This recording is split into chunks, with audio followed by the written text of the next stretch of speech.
ఖాయం.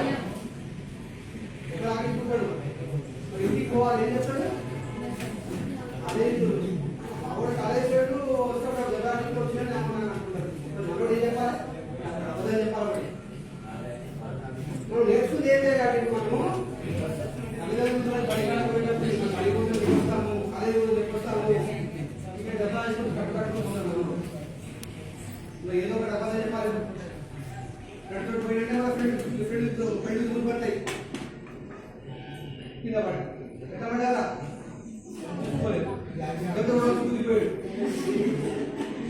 ఏదో రకంగా అబద్ధం చెప్పి అక్కడ మ్యారేజ్ చేస్తాం మనం అంతేనా ఏమంటే మనం పడినట్టు మన కంటికి మనం కనిపించినంత మేరలో మనం కనుక పోగలిగితే ఆ యొక్క స్పీడ్ నుంచి మనకు తక్కువ మెయింటైన్ చేసుకుంటూ పోగలిగితే అదే నువ్వు 60-40 స్పీడ్లో పోయినావు 50 స్పీడ్లో పోయినావంటే ఇలాంటి ట్రాఫిక్ ఏం వచ్చినా మనం అదుపు చేసుకోవాలి ఆడగానికి బ్రేక్ కొట్టగలుగుతాము బ్రేక్ కొట్టాక కింద పట్టాలన్నప్పుడు ఏం జరగదు ఇదే కావాలి హెల్మెట్ ఉంటే తలకు హెల్మెట్ ఉంటే తలకు సంబంధించిన గాయాలు కాకుండా మనకు ఉంటాయి మరి హెల్మెట్ పెట్టుకో అని చెప్తా ఉన్నది ప్రభుత్వం చెప్తా ఉన్నది మరి ఇప్పుడు ఎంతమంది రోడ్డు హెల్మెట్ పెట్టుకోపోతా ఉన్నారు మనకు రక్షణ కోసము మనకు అవసరం కోసము హెల్మెట్ పెట్టుకుంటాం కొందరు బండి ఎంత తగ్గిస్తారు హెల్మెట్ అంటే బండి హెల్మెట్ ఎంత ఉంటుంది మరి ఈ పద్ధతిలో హెల్మెట్ ధరించాల్సిన అవసరం ఉందా లేదా ఎంతమంది మనం ధరిస్తా ఉన్నాం ఒకనొక సందర్భం మేము కూడా ధరించడం జరుగుతున్నాయి నాకు మా స్నేహితుడు మరణమాట విన్నా నేను నా చిన్నాడు మిత్రుడు చనిపోయాడు హైదరాబాద్ లో రోడ్ యాక్సిడెంట్ ఏమన్నా ఢీకొని ఆ రోజు అతను హెల్మెట్ ఉంటే కనుక అతను బతుకునేవాడు అతను ప్రాణాలు మన ఒక వ్యక్తి ప్రాణాలు కోల్పోతే ఒక కుటుంబం ఆధారపడిన తల్లిదండ్రులు వాళ్ళ యొక్క మెడ ఏ విధంగా ఉండాలి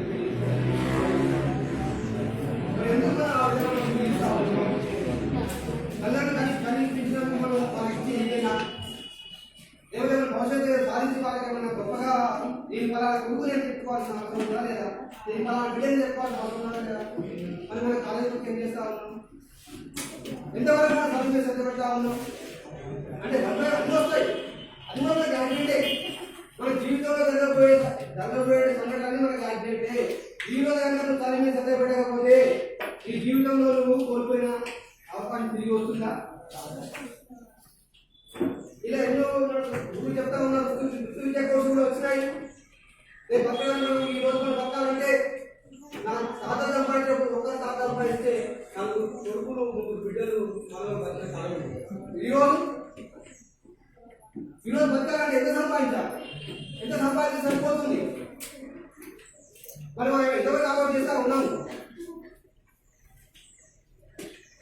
అది మనకు ఒక జీవితంలో జరిగినటువంటి యాక్సిడెంట్ ఇది మనం ఈ రోజు మనం శ్రద్ధ పెట్టకపోతే ఈ రోజు మనం ఆచరణ చేయకపోతే అందుకు ఒక యాక్సిడెంటే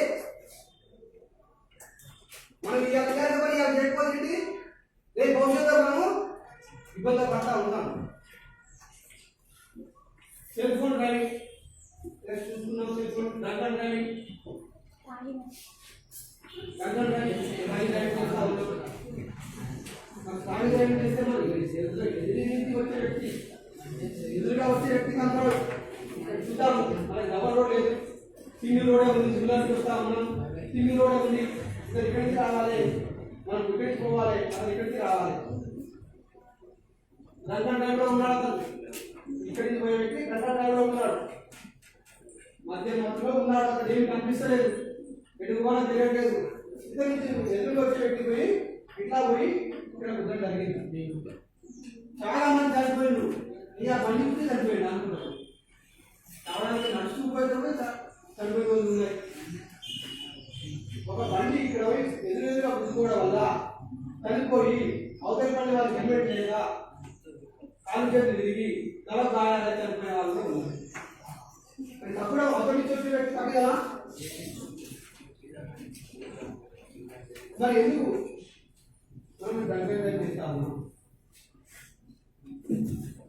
మనకు అనిపించచ్చు అది ప్రభుత్వం మందు మానేస్తుందని డౌట్ రావచ్చు, ఆయన అడగచ్చు.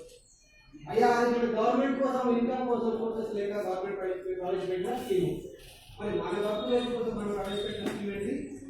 తాగకుండా ఉన్నాం అనుకున్నాం, మన వర్క్ కోసము మనం తాగకుండా ఉన్నాం అనుకున్నాం. ఇది నా స్కీమ్. ఓరెంజ్ కొడుతుంది ఒకటి అనుకున్నారు తాగితే ఎట్టి బస్సులో కూడా తాగి డ్రైవింగ్ చేయాల్సిన అవసరం లేదు. చేయాల్సి వస్తే మన తోటి సేఫ్ తీసుకుపోయి డ్రాపింగ్ తీసుకొని ఇంటికాడ ఉండాల్సిన అవసరం ఎంతైనా ఉంది.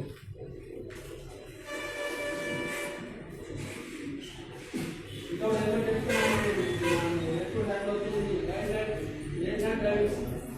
డ్రైవింగ్ చూస్తూ ఉన్నాము. నిజానికి వస్తూ ఉంటాయి 11 తరగతి 12 ఆటలు డ్రైవింగ్ చేస్తూ ఉంటాము. కళ్ళు మనం చూసుకోపోతూ ఉంటాయి, కానీ మనకు గమ్యం చేరాల్సి ఉంటుంది. ఎందుకు చేరాలంటే భార్య ఇద్దరు ఉన్నారు, ఒకరే ఉన్నారు, లేకపోతే ఇంకేం అవసరం ఉన్నది ఈ నైట్ చెప్పి మనం అనుకుంటూ ఉంటాం. ఈ లేట్ నైట్ డ్రైవింగ్ వల్ల నిద్ర ఖర్చుల వల్ల ఎదురు కూడా ఇంకా మనం వచ్చే దాంట్లో వచ్చే వాటికి యాక్సిడెంట్ చేయడం జరుగుతూ ఉంటుంది. మరి ఇవాళ మనం చూస్తా ఉన్నాం స్పీడ్ డ్రైవింగ్, రంగం డ్రైవింగ్, సెల్ ఫోన్ డ్రైవింగ్. ఒక బస్ ప్రమాదం జరిగింది 3 సంవత్సరాల క్రితం. చిన్నపిల్లలు 20-30 మంది రైల్వే ట్రాక్ ఉంది. ఇక్కడ స్టేట్ బ్యాగ్ ఇచ్చినప్పుడు డ్రైవర్ ఏం చేశాడంటే ఇయర్ ఫోన్ పెట్టుకొని పాడేందుకు స్కూల్ బస్సుని నడుపుతున్నాడు. చిన్నపిల్లలు ఉన్న స్కూల్ బస్ని చెవులో ఇయర్ ఫోన్ పెట్టుకొని డ్రైవింగ్ చేసుకుంటూ పాటల నాదాలు పాటల మత్తులు అని డ్రైవింగ్ చేసుకుంటా ఉన్నాడు. ఇక్కడికి ట్రైన్ వస్తా ఉన్నది. ఆ ట్రైన్ శబ్దము ఇయర్ ఫోన్ పెట్టిన దానికి వినబడలేదు. పిల్లలు కూడా ప్రిపేర్ చేసినారు. అయినా ఇక్కడ మనకు టాపర్స్ లేవు. ఇక్కడ గేటు మీదకి వచ్చేసరికి బస్సు ప్రమాదం జరిగిపోయింది, పిల్లలు చనిపోయారు. వాళ్ళ పరిస్థితి ఏంటి? వాళ్ళ తల్లిదండ్రుల పరిస్థితి ఏంటి? 20 మంది చనిపోయి ఉంటారు బహుశా. మరి వాళ్ళ తల్లిదండ్రుల బాధ వర్ణానికి తీరం. కారణం ఎవరంటే డ్రైవర్. ఆ డ్రైవర్ కూడా కారణం ఏంటి? సెల్ ఫోన్ పాటలు వినడానికి, చెవులో పెట్టుకొని పాటలు వినడానికి ఆయన యొక్క అప్రమత్తతతో ఉండడం వల్ల ఈ యొక్క 25 పిల్లల భవిష్యత్తు జీవితాల్లో చనిపోవడానికి కారణమైంది. ఆ యొక్క తల్లిదండ్రుల యొక్క బాధ కూడా